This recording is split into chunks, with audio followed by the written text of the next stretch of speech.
Dunia yang sesungguhnya yang disebut dengan realitas. Sehingga kita bisa menerima kehilangan tanpa merasa kehilangan. Menerima kehilangan tanpa merasa kehilangan. Manusia ini termasuk makhluk yang aneh. Sering merasa kehilangan sesuatu yang bukan miliknya. Padahal jelas-jelas di banyak kitab suci Allah sudah mewartakan kepada kita semua yang ada di semesta ini termasuk diri kita adalah miliknya. Dan karena kita mencoba untuk memilikinya, melekat kepadanya, lalu itulah sesungguhnya kita merasa kehilangan. Ada orang yang kehilangan orang yang dicintainya. Sebut saja orang yang dicintainya meninggalkan dia lebih awal. Karena terkonsepsi di pikiran bahwa kematian itu adalah musibah.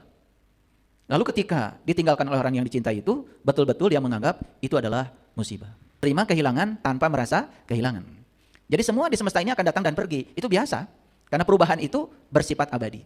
Siang itu tidak abadi, malam juga tidak abadi. Tapi pergantian siang dan malam itulah keabadian.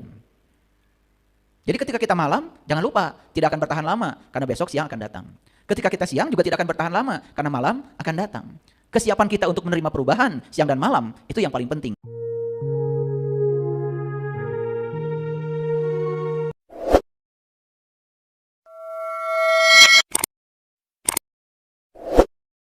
Bismillahirrahmanirrahim. Assalamualaikum warahmatullahi wabarakatuh.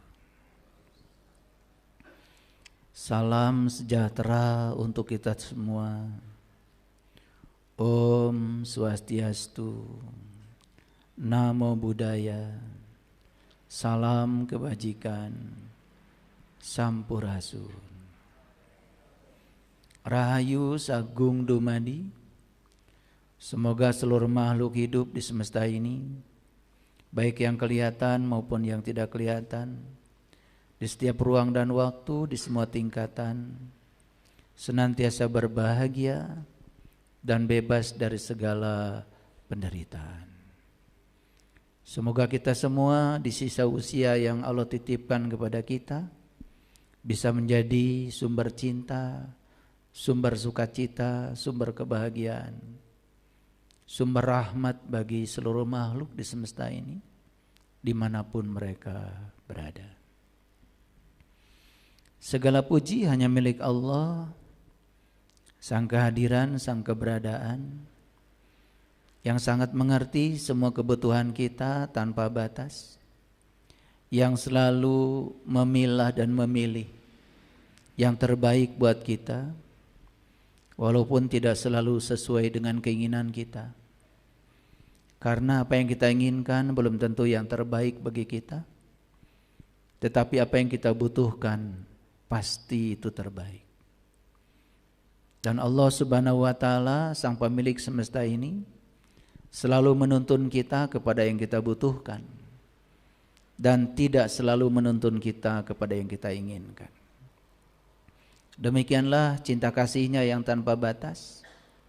Namun sedikit sekali orang-orang yang merasakan kehadirannya, cinta kasihnya yang tanpa batas itu. Oleh karena itu, mari kita hadir di sini saat ini sekarang. Rasakan keberadaan Dia dalam diri kita. Karena Dia lebih dekat kepada kita melampaui dekatnya urat nadi leher kita. Dia selalu bersama kita. Tidak pernah satu detik pun meninggalkan kita. Bahkan tidak ada satu sel pun dalam tubuh kita yang tidak diurusnya. Tidak ada satu sel pun dalam diri kita yang diabaikannya. Demikian besar cinta kasihnya. Mari kita puji Dia dengan membaca hamdalah. Alhamdulillahirabbil alamin. Mari kita awali kajian kita hari ini bersama-sama menghadirkan Dia. Semoga ridhonya, berkahnya meliputi ruang ini dan semua orang yang hadir di tempat ini, dan para sahabat semua yang menyaksikan live TikTok di rumah masing-masing juga mendapatkan berkah dan ilmu yang dialirkan semesta kepada kita hari ini menjadi syafaat bagi kita yang akan menghijrahkan diri kita dari kegelapan kepada cahaya. Kita sapa asma Allah dengan kelembutan dan cinta. seraya membaca basmalah. Bismillahirrahmanirrahim. Hari ini saya akan memberikan kajian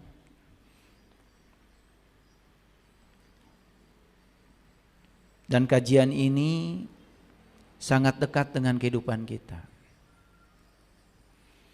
Tidak ada satu orang pun di semesta ini yang akan selalu bersama dengan yang dicintainya. Tidak ada juga orang di semesta ini yang akan selalu bersama dengan yang dibencinya. Dan pada saatnya pasti akan mengalami keterpisahan dengan semuanya. Oleh karena itu, saya akan membawa para sahabat semua untuk masuk ke dunia nyata, dunia yang sesungguhnya yang disebut dengan realitas, sehingga kita bisa menerima kehilangan tanpa merasa kehilangan. Menerima kehilangan tanpa merasa kehilangan. Manusia ini termasuk makhluk yang aneh. Sering merasa kehilangan sesuatu yang bukan miliknya. Padahal jelas-jelas di banyak kitab suci Allah sudah mewartakan kepada kita semua yang ada di semesta ini termasuk diri kita adalah miliknya. Dan karena kita mencoba untuk memilikinya, melekat kepadanya, lalu itulah sesungguhnya kita merasa kehilangan. Padahal kehilangan apapun tidak bermasalah kalau kita tidak merasa kehilangan. Sekali lagi, kehilangan apapun tidak menjadi masalah kalau kita tidak merasa kehilangan. Karena masalah besar itu adalah kita merasa kehilangan. Jadi kalau hilang apapun kita tidak merasa kehilangan, sebetulnya kita tidak pernah kehilangan. Sekali lagi ya, kita tidak akan pernah kehilangan selama kita tidak merasa kehilangan. Dan itulah yang terjadi. Ada orang yang kehilangan orang yang dicintainya. Sebut saja orang yang dicintainya meninggalkan dia lebih awal. Karena terkonsepsi di pikiran bahwa kematian itu adalah musibah. Lalu ketika ditinggalkan oleh orang yang dicintai itu, betul-betul dia menganggap itu adalah musibah. Padahal yang ngasih judul itu musibah kan kita-kita juga. Yang ngasih judul itu berkah, itu musibah kan kita-kita juga. Karena semuanya di alam semesta ini dulu tanpa nama. Gak ada namanya. Coba kalau saya tanya, yang di botol ini namanya apa? Air. Sebetulnya kita memberi nama ini air karena kita sepakat saja. Semua kita sepakat yang barangnya kayak gini diberi nama air. Apakah nama air yang dilekatkan pada barang ini adalah suatu kebenaran? Kan itu bukan. Itu hanya kesepakatan. Dan kalau saya sendiri mengatakan ini api, pasti semua akan menyerang saya. Karena saya dianggap melanggar kesepakatan. Jadi kita itu tidak bisa membedakan mana kesepakatan, mana kebenaran. Ada warna seperti ini, sepakat, disebut saja biru. Ada warna seperti itu, kita sepakat, diberi nama saja kuning. Semua itu kesepakatan. Dan semua dulu gak ada namanya. Yuk kita sadari, semua yang ngasih nama itu kita-kita juga. Tetapi anehnya kita sering melekat pada sesuatu yang kita sebut nama itu. Bahkan nama itu hanya sekedar konsep saja. Dan ini juga dulu nggak ada namanya. Lalu banyak orang yang terikat pada nama, lalu melupakan barangnya. Padahal kita tidak akan pernah bisa menghilangkan haus dengan menyebut-nyebut namanya. Kita juga tidak akan pernah merasakan air dengan menyebut-nyebut namanya. Dan kita hanya akan bisa menghilangkan haus kalau ada barangnya, sekalipun tidak tahu namanya. Sama ya sebetulnya Allah, Tuhan, apapun yang manusia sebut, kan itu juga nama. Dan kita tidak akan pernah merasakan apa-apa dari nama. Dan kita akan merasakan apa-apa dari yang disebut oleh nama. Saya juga lahir ke dunia dulu tidak ada namanya. Cuma supaya tidak sulit berkomunikasi, ya, maka ayah saya memberi nama pada saya. Dan nama itu kan belakangan setelah ada barangnya. Dan kita sering lupa seakan-akan nama itu adalah identitas yang sebenarnya. Padahal identitas yang sebenarnya itu adalah yang tidak ada namanya. Jadi identitas yang sebenarnya itu yang tidak ada namanya. Ini disebut ruang kosong, itu kesepakatan saja. Ini disebut rambut, itu juga kesepakatan. Ini disebut kaki, itu juga kesepakatan. Dan kalau kita bikin kesepakatan baru untuk memberi nama-nama pada semua benda ini juga nggak ada masalah. Sering menjadi masalah karena kita sempit cara menerimanya. Itulah kira-kira topik kita hari ini, ya.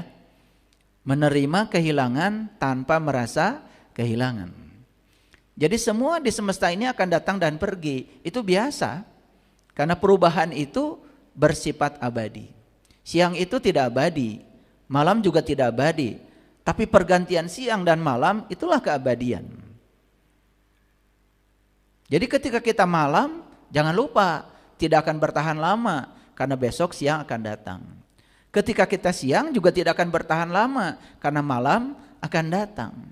Kesiapan kita untuk menerima perubahan siang dan malam itu yang paling penting ketimbang kita mempertahankan ingin agar tetap di situasi malam atau di situasi siang. Nah ini kan kita ini sering berdiri di zona nyaman. Padahal zona nyaman itu zona yang paling berbahaya. Dan siapapun yang selalu melekatkan diri di zona nyaman, ingin tetap bersama, ingin tetap kaya, ingin tetap di jabatan itu adalah orang-orang yang tidak siap dengan perubahan. Nah ketidaksiapan terhadap perubahan itulah penderitaan.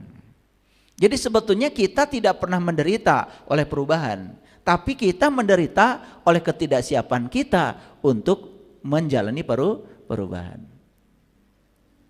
Jadi penderitaannya bukan di perubahan itu, tapi penderitanya itu adalah reaksi sikap kita terhadap perubahan. Kalau kita bisa membuat jarak itu antara emosi kita dengan segala sesuatu yang di luar kendali kita dan kita punya jarak, sebetulnya aman-aman saja. Nah kita tidak punya jarak itu. Contoh, ada yang suka emosi di ruangan ini? Ada pasti ya, dari wajah-wajahnya kelihatan. Sekarang saya tanya emosi itu apa? Katanya suka ada yang emosi, sekarang saya tanya emosi itu apa? Emosi itu sebenarnya reaksi. Reaksi pikiran dan perasaan kita terhadap sesuatu yang terjadi di luar diri kita. Nah sesuatu yang terjadi di luar diri kita, bisa gak kita kendalikan? Kan gak bisa. Yang bisa kita kendalikan itu cuma 3. 1, pikiran kita. 2, perasaan kita. Yang ketiga, sikap kita. Itulah yang disebut dengan kebebasan. Itu yang disebut dengan kemerdekaan. Jadi apa artinya merdeka? Merdeka itu bukan sekedar kita tidak dijajah secara fisik oleh bangsa lain. Itu kemerdekaan yang sempit. Tapi kemerdekaan yang sejati adalah hak istimewa yang ada pada diri kita yang digunakan terus-menerus untuk memilih kebebasan pikiran kita, memilih kebebasan perasaan kita, memilih kebebasan sikap kita. Orang menghina kita, mau dimasukkan ke dalam pikiran kita hinaan itu atau tidak, kita punya kebebasan. Kita punya hak istimewa untuk tidak memasukkan itu. Orang menghina kita punya kebebasan untuk memilih. Mau dimasukkan ke dalam perasaan kita atau tidak, itu hak istimewa kita. Sayang sekali, kebebasan dan hak istimewa itu yang bernama kemerdekaan nyaris tidak pernah digunakan. Jadi orang yang sakit hati itu sebetulnya karena mengizinkan kedamaian batinnya, diserahkan kepada pihak luar.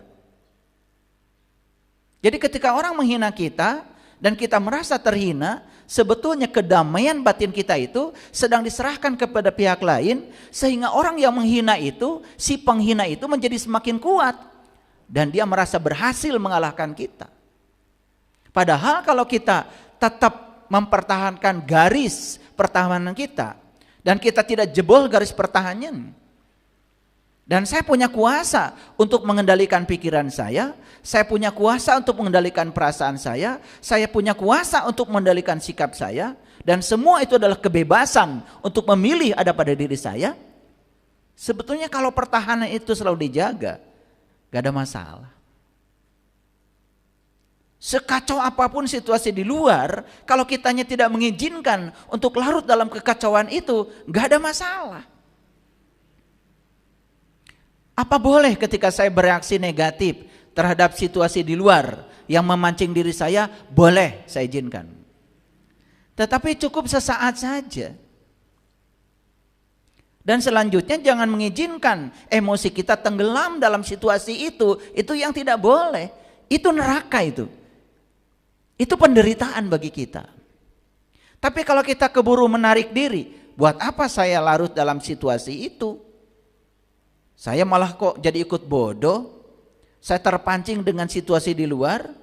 Saya tetap akan menjaga ketahanan batin saya tanpa saya mengizinkan memberikan kedamaian pada pihak lain. Maka kita tetap aja damai betapapun hebatnya situasi di luar. Sudah begitu belum hidupnya? Terus mau kapan? Katanya sudah merdeka. Jadi hak istimewa yang diberikan Allah kepada kita, hak istimewa untuk menguasai pikiran kita, hak istimewa untuk menguasai perasaan kita, hak istimewa untuk memilih sikap kita seperti apa, nyaris oleh kita tidak digunakan. Dan kita izinkan diri kita dikendalikan oleh segala situasi di luar diri kita yang jelas-jelas tidak bisa kita kendalikan. Itulah sumber penderitaan kita. Nah, itu neraka itu. Neraka itu ciptaan kita sendiri. Bukan ciptaan Allah, bukan ciptaan Tuhan. Tidak mungkin Allah yang Maha Pengasih, Maha Penyayang menciptakan tempat untuk menyiksa hamba yang dicintainya.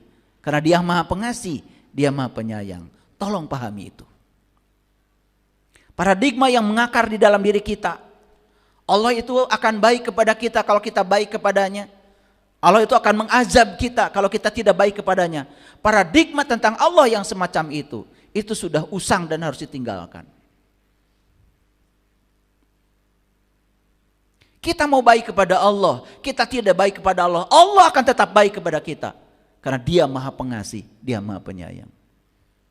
Jangan tergoda dan terjebak oleh pikiran dangkal yang semacam itu. Kalau kita baik kepada Allah, Allah akan baik kepada kita. Kalau kita tidak baik kepada Allah, Allah akan tidak baik kepada kita. Yang punya sifat seperti itu bukan Allah. Yang punya sifat seperti itu adalah diri-diri kita sendiri. Itulah sifat kita. Kita baru baik kepada orang lain kalau orang lain baik kepada kita. Dan kita mendadak tidak baik kepada orang lain kalau orang lain tidak baik kepada kita. Yang punya sifat seperti itu kan diri kita. Kenapa tega-teganya mensifati Allah dengan sifat yang semacam itu? Ini harus diubah. Karena Allah tergantung sangkaan kita.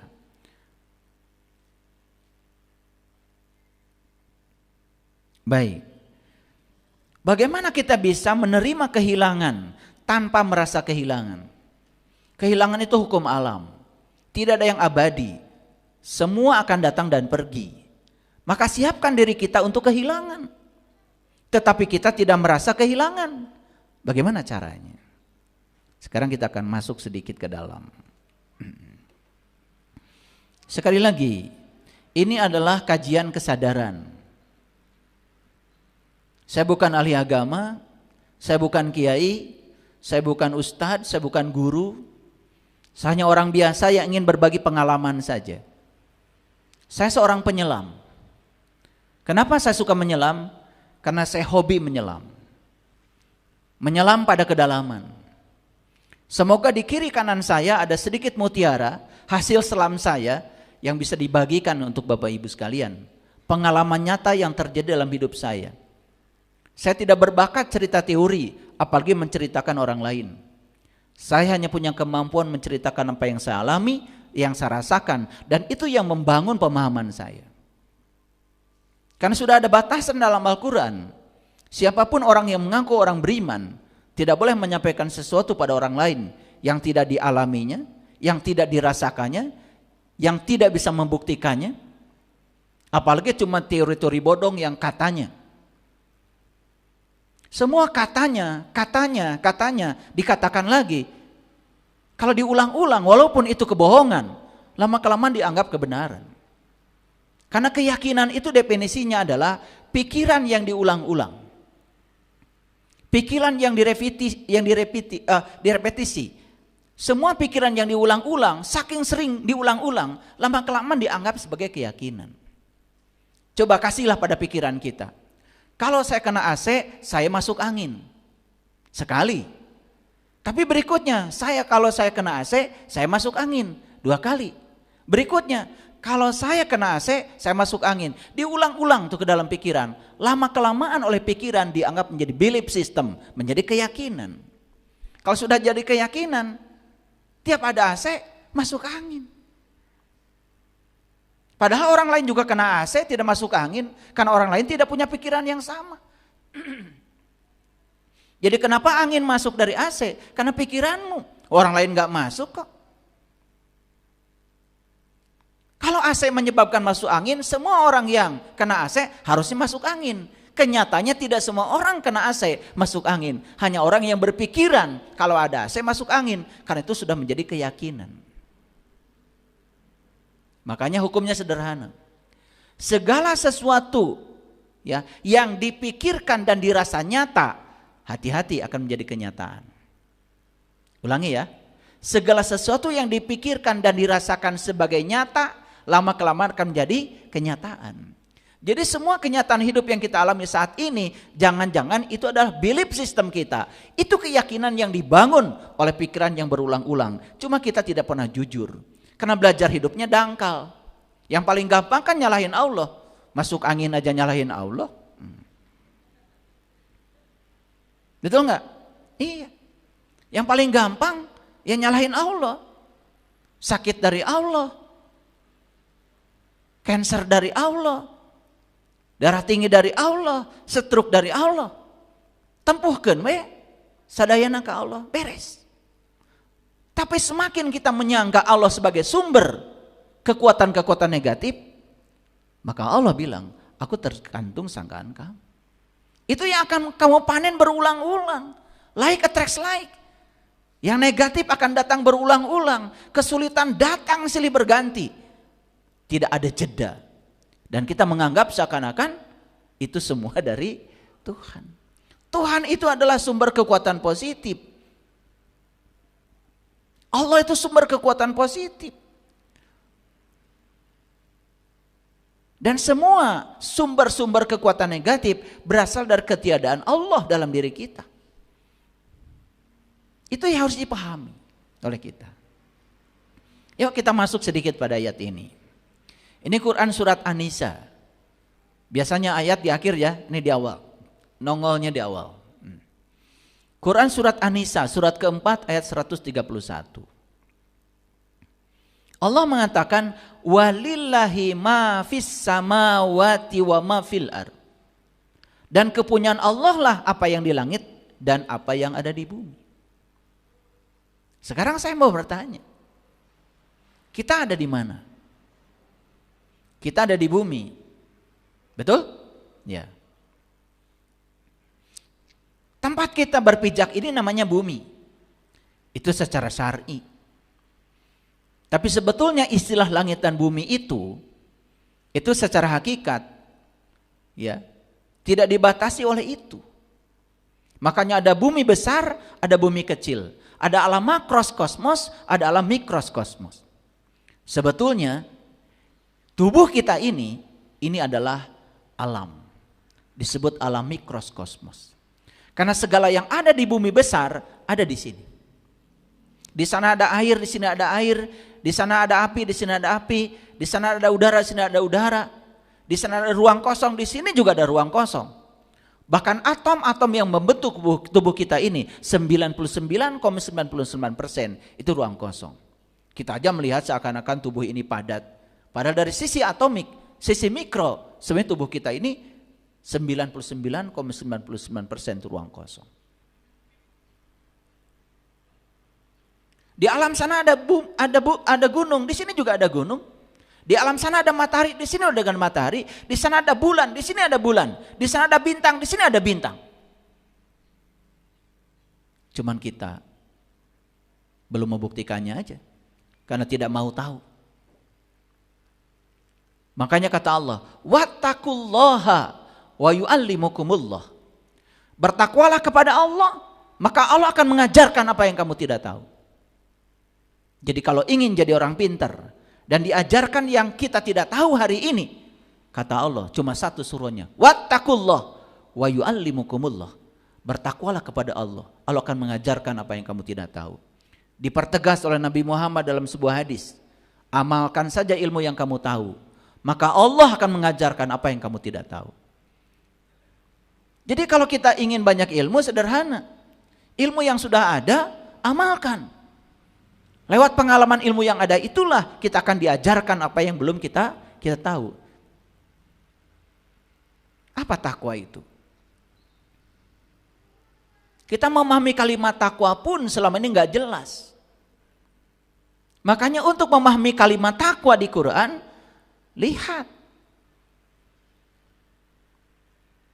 Al-Quran. Wa id akhadna mitsaqakum wa rafa'na fawqakumut tur khudu ma atainakum biquwwatin wazkuru ma fihi la'allakum tattaqun. Takwa itu suatu prosedur. Tahap pertama untuk mencapai takwa apa?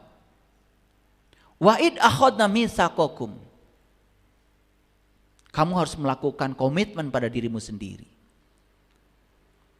Kamu harus berjanji pada dirimu sendiri.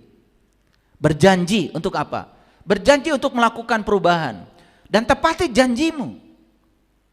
Orang yang gampang berjanji, tapi gampang untuk mengkhianati janjinya, kan disebutnya juga orang munafik. Kita tidak perlu berjanji pada siapapun. Karena Allah ada bersama kita. Berjanji pada diri sendiri sama dengan berkomitmen kepada Allah yang ada dalam diri kita. Berjanji untuk mendengarkan suaranya, berjanji untuk mengikuti titah dan perintahnya, berjanji untuk mengikuti segala petunjuknya. Dan Allah tidak pernah membiarkan diri kita tanpa petunjuk. Saat kita berbohong pasti Allah mengingatkan dari dalam, cuman tidak kita ikuti. Saat kita menyolong hak orang lain pasti Allah mengingatkan dari dalam, cuma tidak kita ikuti. Karena kita melanggar komitmen kita pada diri sendiri. Itu yang menyebabkan kita celaka. Celaka bukan dari Allah, dari ketiadaan Tuhan. Karena kita melanggar keberadaan Dia dalam diri kita sendiri. Wa id akhadna mitsaqakum. Kamu harus berkomitmen. Kamu harus berjanji pada dirimu sendiri. Wa rafa'na fawqakumut tur. Dan aku angkat gunungmu, aku angkat kesadaranmu. Begitu kita berkomitmen pada diri kita sendiri, maka kita akan diangkat kesadarannya. Dari kesadaran yang paling rendah sampai mencapai kesadaran yang paling puncak yang disebut dengan Sidra Al-Muntaha. Itulah puncaknya kesadaran. Di puncak kesadaran itulah surga. Di puncak kesadaran itulah segala sesuatu yang terjadi di luar diri kita sudah tidak berpengaruh lagi kepada kita. Itu yang disebut dengan mati selagi hidup. Persis seperti orang mati tidak bereaksi apapun. Jadi sebetulnya masalah besar semua manusia adalah reaksi dia terhadap masalah, bukan masalah itu sendiri. Macet itu tidak masalah, tapi ketika reaksi kita terhadap macet negatif, itu yang jadi masalah. Dan ketika kita bereaksi negatif, marah-marah, menyalahkan orang, menyalahkan situasi, menyalahkan jalan, menyalahkan mobil yang banyak, kita juga berkontribusi memperbanyak mobil di jalan. Kita juga punya mobil. Dan ketika kita mencoba untuk marah-marah, bereaksi negatif pada segala sesuatu yang tidak bisa kita kendalikan, hanya kesia-siaan dan membuat kita menderita. Padahal yang bisa kita kendalikan cuma 3, pikiran kita, perasaan kita, dan sikap kita. Kendalikan semua itu. Ketika kita bisa mengendalikan semuanya, ternyata biasa-biasa saja. Bagi saya macet tidak masalah. Ini adalah pelajaran untuk merasakan betapa nikmatnya jalan lenggang. Tinggal setel musik kok. Rebahkan badan, kejok, tarik napas pelan-pelan dan nikmati perjalanan. Dan orang yang tidak bisa menikmati perjalanan karena apa? Karena otaknya sudah ada di tujuan. Otaknya tidak di situ. Kesadarannya tidak di situ. Pikirannya sudah di tujuan. Makanya orang yang pikirannya sudah di tujuan pasti lelah hidupnya. Terus memikirkan hari esok dan melupakan hari ini. Sama saja kita mau naik gunung. Yang kita lihat puncaknya gunung. Satu langkah di depan terlupakan. Padahal puncak gunung hanya bisa dicapai kalau kita melangkah selangkah, melangkah selangkah, melangkah selangkah. Bahkan puncak gunung tidak ada lagi kalau kita melangkahnya satu langkah satu langkah. Bahkan kita terkejut, loh kok saya bisa mencapai puncak gunung? Padahal kita cuma fokus selangkah, selangkah, selangkah. Dan selangkah di depan kita tidak ada tanjakan. Hanya satu tangga, satu tangga, satu tangga. Apalagi kita sadar dan menikmati. Dan bersyukur punya kaki yang bisa melangkah. Bersyukur masih punya nafas. Bersyukur masih diberi izin untuk melangkahkan kaki. Fokus semuanya ke situ. Tidak terasa. Tahu-tahu kita sudah di puncak gunung. Sesederhana itu kehidupan. Cuman kita tidak pernah sadar.